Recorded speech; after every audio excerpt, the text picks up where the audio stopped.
Okay, 1.2 forces and momentum. Let's get it. So, what is force? A force is any action that changes the motion of an object. This sentence on its own doesn't make very much sense, but a force is basically mass times acceleration. That's the equation for calculating force. Now, this is a really interesting idea because when you're traveling at a constant speed, suppose you're driving a car at 100 kilometers per hour. There's no acceleration of the car. You're just traveling at a constant speed. Your car at that moment will have no force acting on it. This is really interesting because you would assume that when an object is traveling, it automatically has force, but that's simply not true. But what is true is when a thing is traveling, at speed, it automatically has a momentum. Momentum is a property of moving objects. It is conserving an oscillated system and may be transferred from one object to another when a force acts over a time interval. Okay. Deriving F equals difference in momentum over difference in time. This is a calculation, a derivation, whatever, that you need to be able to do in year 12 science. This is pretty simple, so I'm just gonna skip over. Conservation of momentum in spacecrafts. Now, what we were saying before is momentum is always conserved in an oscillated system. What this means is momentum, the total final momentum is equal to the total initial momentum. This applies in an isolated system.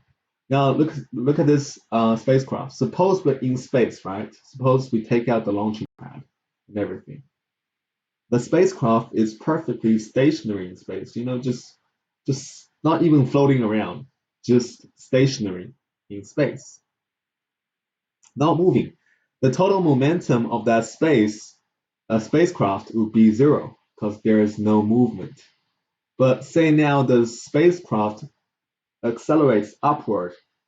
There is really no up in space. I don't know how you could get upward. Suppose it goes positive in the positive direction. Now in space, how does the rocket propel itself? Well, it propels some rocket fuel out from the back to gain momentum forward. How this works is because the rocket fuel is gaining momentum, as we can see here at the back of the rocket, you have some momentum in the negative direction. Suppose this way is negative. You have momentum in the negative direction, right? And now if the rocket doesn't accelerate forward, there will be the total final momentum will be not zero. So the rocket needs to move forward at the same momentum. Actually, the proper way to say is the rocket needs to gain the same amount of momentum forward to balance out the momentum of the rocket fuel, of the flame. So the total final momentum is zero in this case, as is the total momentum initially. Okay. Iron propulsion spacecraft and solar sail. What are these? These are just new technologies that are used by people to move spacecraft in space. Now, because there's nothing, like literally nothing in space, there's no air, so you can't fly a plane as you do on Earth using, wings. Planes have wings, and it uses air to lift itself up, or just sail, like kind of sail along the sky. Like after a plane has it can turn off its engine, it can still sail for quite some distance. It works because there's air. Now in space, this wouldn't work because there's no air at all. So how does spacecraft accelerate or move at all? Well, it uses this equation. The total final momentum is equal to the total initial momentum. Well, simply put, anything that accelerates that, any spacecraft that moves in space uses propels something out from the back to accelerate itself forward. That's usually how it works. Now, ion propulsion system is like a rocket thruster, except you're not thrusting rocket fuel, you're not thrusting flame at the back. You're thrusting ions. These tiny ions stored in the somewhere in the rocket in the spacecraft.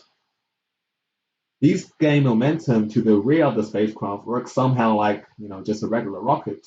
So the rocket could gain momentum in the opposite direction. Now, ion propulsion system couldn't lift a rocket off the ground. It works only effectively in space to make like minor shifts, minor changes. Like move the rocket, shift the direction it's traveling in. It can't really accelerate to uh, to a very fast speed. But solar sail works kind of differently. It uses still the same principle. That principle, the total final momentum is equal to the total initial momentum. Solar sail works by having this huge sail that is reflective, using reflective material.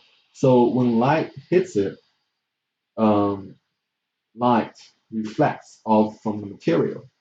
Now let's assume the solar sail is initially totally just stationary, just in space, stationary in space. Now there's a beam of light from the sun, for example, coming at the direction of the solar sail. So it hits the solar sail right just perpendicularly, which is perfect, and the light reflects off. Now, in this case, what would be the total initial momentum? Well, the total initial momentum would just be the momentum of the light, since the solar sail is totally stationary. Now, let's ignore the solar sail for now. What would be the final momentum of the light? Well, it would be the exact opposite of the initial momentum of light.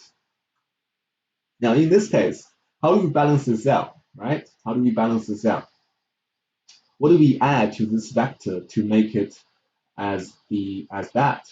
Well, that means the momentum of the sail has to be twice as the total initial momentum of the light. So because we have the final momentum of the light and the final momentum of the sail, these added together is the final momentum of the system. That's why, as you can see, the final momentum is still going in the positive direction. That means the solar sail gets accelerated in the positive direction, and the light is reflected with the exact opposite negative momentum as before.